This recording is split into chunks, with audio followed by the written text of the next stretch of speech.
Well, we're standing out here in a cornfield today, witnessing one of the most violent acts of eco-terrorism that I've seen in a long time in our BT cornfield here. Unfortunately, this was not a terrorist act by humans. It was a terrorist act by raccoons. And the reason we're actually filming this is to show you two things. First of all, some of the challenges that we face in the farming community, because quite frankly, there's really nothing you can do when the raccoons discover a nice field of sweet corn. But the other thing is, there's an urban myth that I hear too often that wildlife, especially raccoons and other wildlife, don't want to eat BT sweet corn. Well, as you can see out here, not. And that's just one of the challenges, once again, that we face out here, that as Khadija pans, this is the edge of a field next to our property line and a bush here. And obviously there's some really good habitat out there for raccoons. And what they do is they climb up, and you can see why they're knocked down here. They climb up the stalk, they grab a hold of the thing, and they pull the stalk right over till it breaks like that. And then, as you can see, they have a nice little feed on the sweet corn here. Will we do anything about this? Try and trap them? It's almost futile. If you're going to hunt or trap them, they literally come out at nighttime, and many of you know that about raccoons. But again, it's just something that we've got to live with. And I checked the field here. We were in picking this morning, so I checked the field, and it doesn't go too far in. So I suspect that they're either right in here or right out behind us in the bush there, because they don't go too far. And this is really nice sweet corn, so why would they go too far? As you can see, they totally flattened it right in along here. And by the looks of it, it looks like they probably were eating in here probably on the weekend would be my guess, or even late last week. So the question is going to be is where are they going to go now? Because quite often the raccoons will follow your sweet corn as you finish. For those of you that aren't familiar, there are protocols now established for addressing the refugia component. That is so that the corn borer and corn earworm cannot get adaptive to the BT technology. And one of the protocols is within 2 weeks after finishing a field, we have to have this disc. But actually, we'll pick this again in about another 2 days, and that'll be the final pick. And then we'll be right in here with the disc and knock this all down and get all the residue incorporated into the ground. And because this is still green, none of the there's no mature stockage so that could possibly harbor the pest, so you don't get a second generation, which normally you could in field corn, hence a concern over having a certain amount of the acreage dedicated to non-BT varieties.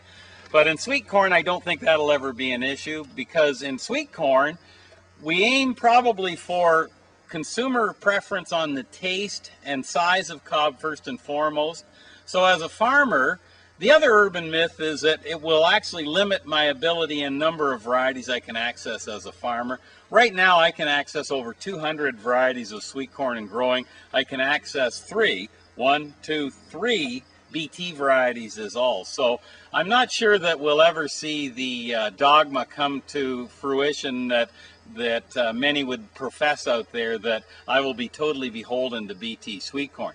However, we've certainly seen this year that the BT sweet corn did what it was supposed to do in terms of managing both European corn borer and corn earworm.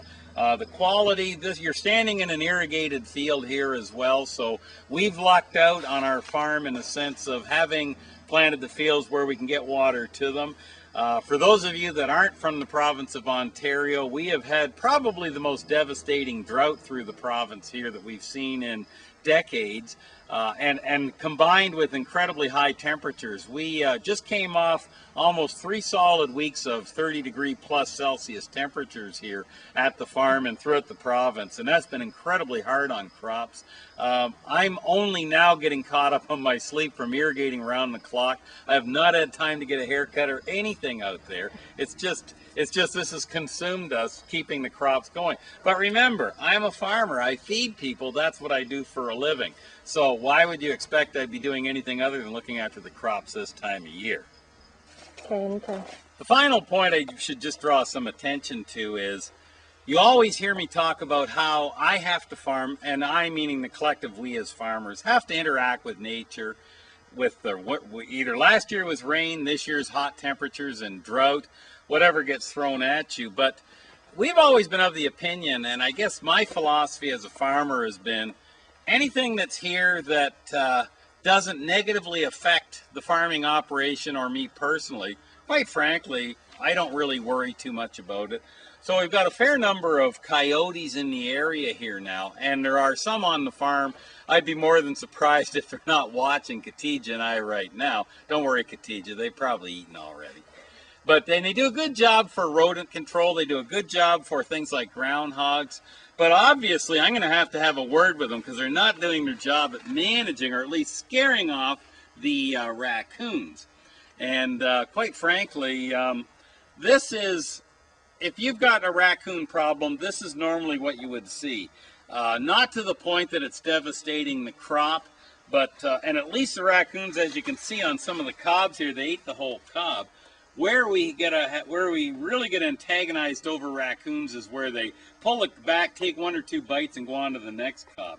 But this is such nice corn that obviously they felt it was worth eating the whole cob, and they certainly did justice to it. It looks like the raccoons had a corn roast out here, quite frankly.